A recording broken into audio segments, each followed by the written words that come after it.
Hi there, welcome to Welsh Chilli, the channel where you can follow our journey setting up a hot sauce company. In this episode, we'll be looking at how and when to water your pepper plants. We'll also be looking at the effects of underwatering and overwatering and how you can fix these issues. But before that, can you just hit the subscribe button and the bell notification? Let's get to it.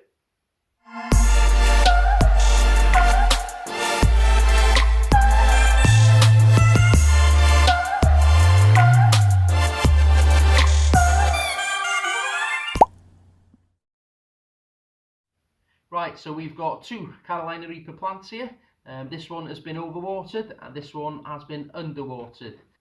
We'll start off with the underwatered one. So how you can tell if it's been underwatered is you'll see a little bit of yellowing around the leaves, around the top. I have also got another video on yellowing leaves actually. If you'd like to see, I'll pop a link up to the top there. So yeah, so underwatering can cause yellow leaves. The second indication is if you've got some drooping leaves. As you can see, these leaves are drooping right down, and also you could get a little bit of brown tips on your leaves. So if the bottom of the leaf is a little bit brown, then that could be another indication. But you can test to see if there's any moisture in it by simply lifting it up and seeing how heavy it is, and you can usually tell if it's bone dry or if there's a bit of moisture in it. Another way of testing is by putting your finger about 1 centimetre to 2 centimetres down and see if there's any water in there.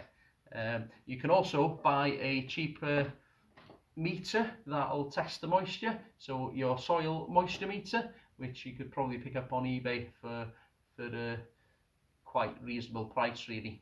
Right, so the reason the leaves are drooping on this plant is it's losing more liquid than it is taking up, so it hasn't got the available water there in the bottom to take up through the roots. So it's losing more water, and then it affects the pressure in the leaves, and the leaves, you can't hold up the leaves anymore, so the leaves droop down.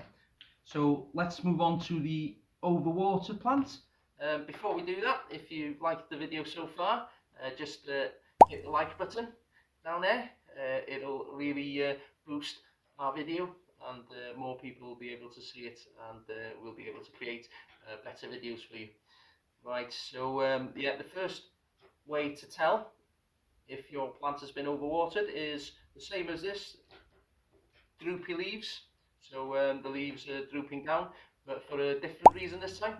It's because the roots need air, and by overfilling it with water, you're drowning the plant, and it can't get any air in through the roots. So that'll cause the leaves to droop down. As well as that, as you can see on some of the leaves here, there's some edema, or chlorosis as another name for it. You can see the spots on the outside of the leaves, like whitish spots. How that happens is the plant is taking in more moisture than it can store, so it turns into little lumps on the leaves like this. You can also see it on the leaves that I've got here as well.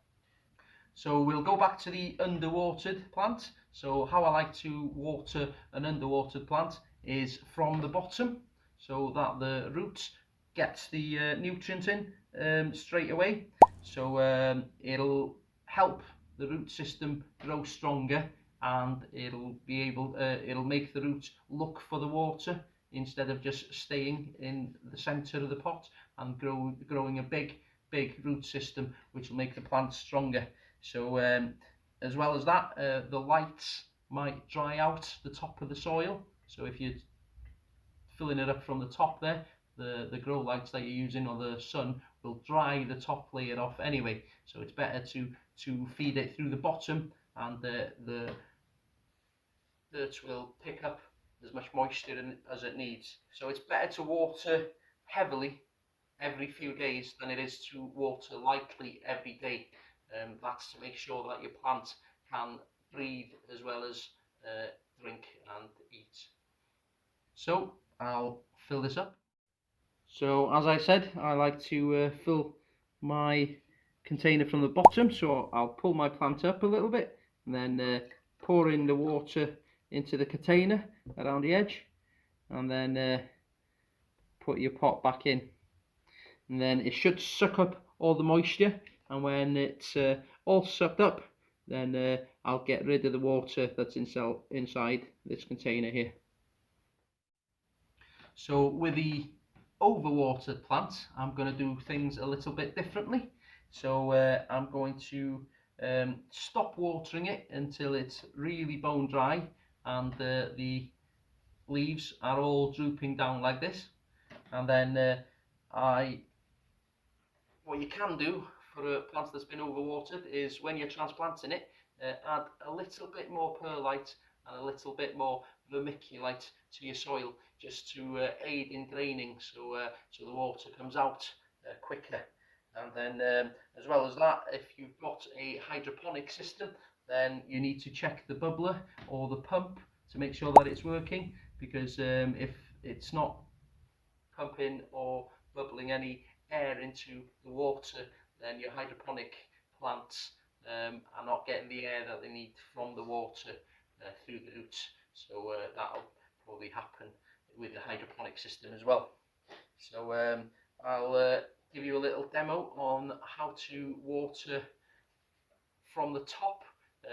That's what I'll do with the overwatered ones. I'll just water it from the top, and then I'll get whatever container I've got underneath it and empty the rest of the water out, just to keep it dry.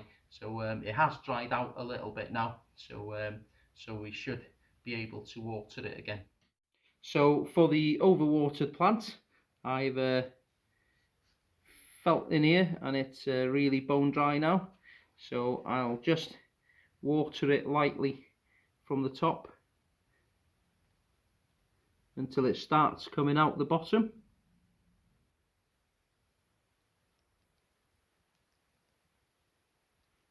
This has already got my nutrients in it, so there we go, it started to come out the bottom. And then we'll leave that for a few minutes to empty out all the water, and then we'll get rid of the water that's in the container below. So that's it for this video, guys. I hope I've taught you a little bit about watering your pepper plants. I've got a playlist that I've put together of different videos to help you take care of your pepper plants. I'll put the link just up there.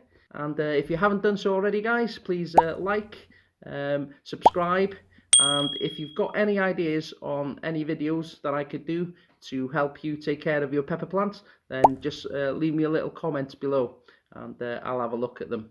So we'll see you on the next one. And remember, if you're going to go hot, go super hot.